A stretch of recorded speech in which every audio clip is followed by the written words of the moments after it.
Hey everybody, today I'm continuing my container inspiration series. Today it's all containers for shade, and they're all containers that you guys had sent me photos of from your own gardens. So I'm always loving to be able to see real containers, not the fancy promo ones, and you guys are really nailing it. So everybody has loved these videos so far, and today I'm doing this outside because the weather is gorgeous. I have a little bit of sunlight left, so hopefully I don't get too dark on you, but I can do this in the dark, so we'll go for it. We're gonna start with Chuck from St. Petersburg, Florida, zone 10B, and you guys loved the before and after pictures in the previous videos, and I really adore this one because he showed us how he had planted some of the coleus in the ground, some of them in a container, and when we look at the results, take a look at how much those grew just over the course of a couple months and how nice it fills in that space. It can go in a nice shady spot. And the other thing about coleus is that there are a lot of varieties that can take full sun.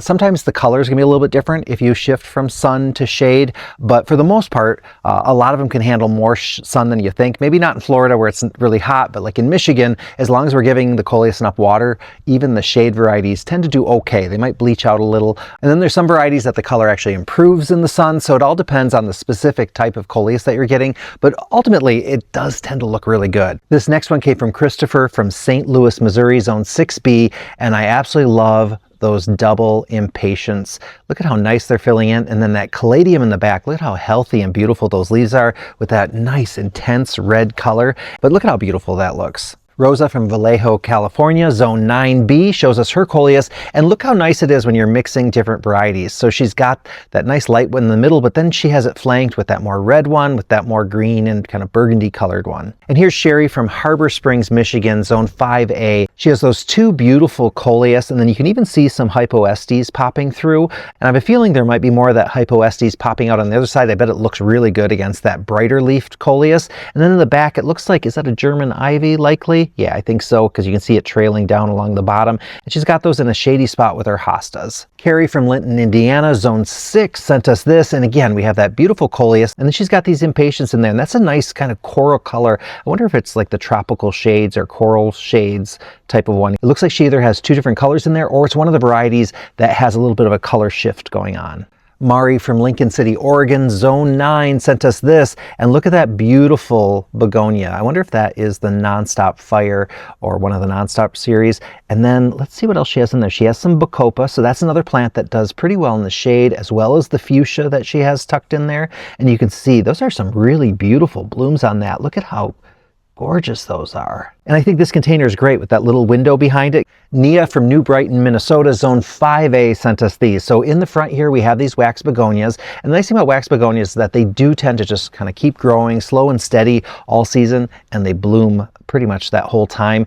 And then she's mixed in some perennials in with that coleus. So the coleus is the annual, but that hosta and then that sedum that she has there, those are both perennials. So she could leave those in the pot, or she could plant those out later on in the season.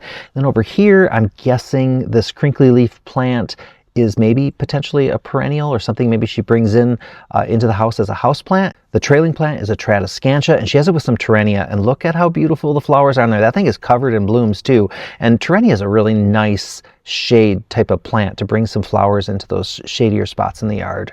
Annette from New Rockford, North Dakota, zone 4A, sent us this, and take a look at that begonia. I love how big and pure white that flower is. She's got it with a coleus. Look at how it has that speckling pattern. I wonder if that's maybe the Kong mosaic or one of the Kong series maybe. And then it has that beautiful trailing Lysimachia, or creeping Jenny is what we'd call it. I love how the coleus makes it kind of grow up. Meanwhile, the creeping Jenny kind of grows downward. So you're getting a lot of bang for your buck in this one. Gardening with Jenny from Denver, Colorado, zone 5B6A, sent us this. Here we have more of those double impatiens. I think these are the Rocapoco Rose, possibly. She has it with some Vinca, and she writes, I love the Rocapoco Rose double impatiens from Proven Winners because I can now have roses in my part sun garden too. And that is one of the nice things about that type of impatient, is that the flowers are so gorgeous on it, and they hold up really well, and they bloom all season, and so you can put them in shade, and they can handle a good bit of light in our area anyway, so we've been able to kind of push them a little farther than even what the tag says, so that's always nice. And here we're visiting Jane in Presque, Michigan, Zone 5, and she has one of the Gardenmeister fuchsias here, and that Gardenmeister fuchsia has become one of my favorites because we've grown it in full sun here in Michigan as well as almost full shade, and it's gotten very large, has those beautiful flowers, the color's really nice on them, and those long trumpet blooms are really interesting, and she has it here with some impatiens kind of skirting around the bottom. Love that. And over here she has one of the Pegasus or Griffin begonias. Those have those giant leaves. They're a begonia that's not really known for their flowers. She has it with that coleus. Love the lime color, some impatiens in there. That color of impatient really looks good with the lime too. And then she has some white scaevola, and scaevola is supposed to be one of those plants that only does well in sun, but we've been growing it in shade and we've been really happy with the results as well. So as long as it gets a little bit of sun, it tends to be okay, and she has some trailing dichondra in there as well. Let's head north to ALY in Ottawa, Ontario, Canada. She's in Zone 5, and so she has this window box here with this beautiful reddish colored coleus and those nice orange begonias tucked in there. Look at how nice the leaves are on there as well as the flowers. I'm looking at that semi-trailing plant. I'm wondering, is that the trailing lotus, also called like parrot's beak, or maybe that's something else? I'm not entirely familiar with that plant. I love how it's peeking through and creeping outward. Looks really nice. Nadia from Massapequa Park, New York, Zone 7B showed us this. I love that cluster of wax begonias underneath that Japanese maple. Looks absolutely beautiful. It brings so much color under the shade of that tree. KRISTIN from Stillwater, Zone 4B sent us this, and look at that Rex begonia with the beautiful bicolor leaf. I love that light and dark on it. She has what appears to be maybe an angel wing or dragon wing begonia, and then some impatiens in there as well. So she's got 3 plants in there, and I'd say the one with no flowers, all foliage, is actually the one stealing the show. Laura from Toledo, Ohio, Zone 6A sent us this, and I love this pink coleus that she's got in there. It's got that sparky habit. She has some impatiens in the middle. There's another coleus in the back that's more of a trailing coleus, and then the ferns on each side. That is a wonderful shade container. Now in the back, looks like she has some eucalyptus, some wire vines, that Mullenbeckia, and there's a couple other plants in there too. I can't quite make them out. This is a nice inviting porch, I have to say.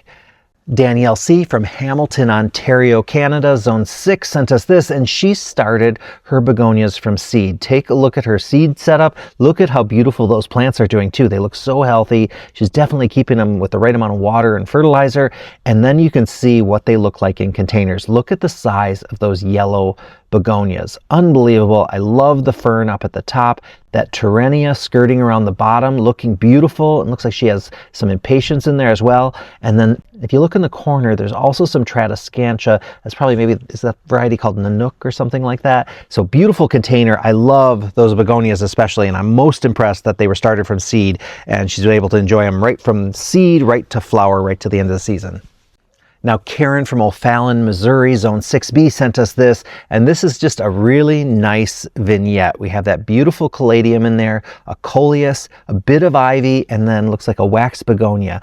Just love how this looks, and she said she loves finding these kind of containers for plants at flea markets and secondhand shops and things like that, and it does create a beautiful little scene there. I love the little fountain.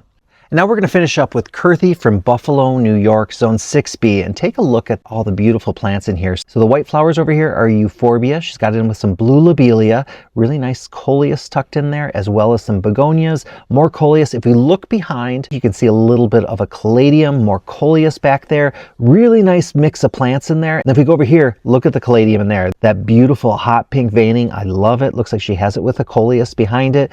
Some more begonias. There's what looks like lemon coral sedum, more of the lobelia, more of that euphorbia. So these are 2 containers that can handle very low light. They're going to look fantastic. Very impressed with this. She also sent us this combination. So she's got some coleus in there, more begonias, the lobelia, the blue one's just taken off, the white one's really gone crazy, and then there's some impatiens in there, and then the trailing plant that we see over here, that is a Dorotheanthus. That's a trailing mizu. Beautiful, beautiful combination. I absolutely love it.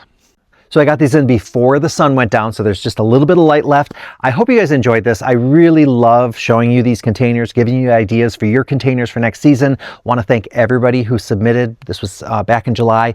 I will have later on in the season more opportunities for people to send in some photos. Right now I got to get through the ones that I have, but this has been a lot of fun, and I especially like to focus on the shade because it can be a bit of a challenge for people to find things in those really shady spots. So thrilled to be able to do this. Now I am in Ireland right now, and we're having a total change in weather from what we had before. If you haven't seen my earlier Ireland videos, do go ahead and watch those. I've got a whole playlist of those, as well as a playlist of the previous videos from this container series. So I'll put both those up at the end of the video. And thank you guys for watching. I really appreciate it. Love your comments as well. So please leave a comment. Also, let us know which ones maybe were some of your favorites, because people do love to know, kind of get your feedback and know which ones are your favorites as well. And I'd love to hear maybe if there are any special ones that you're planning to maybe use as inspiration for your containers this year.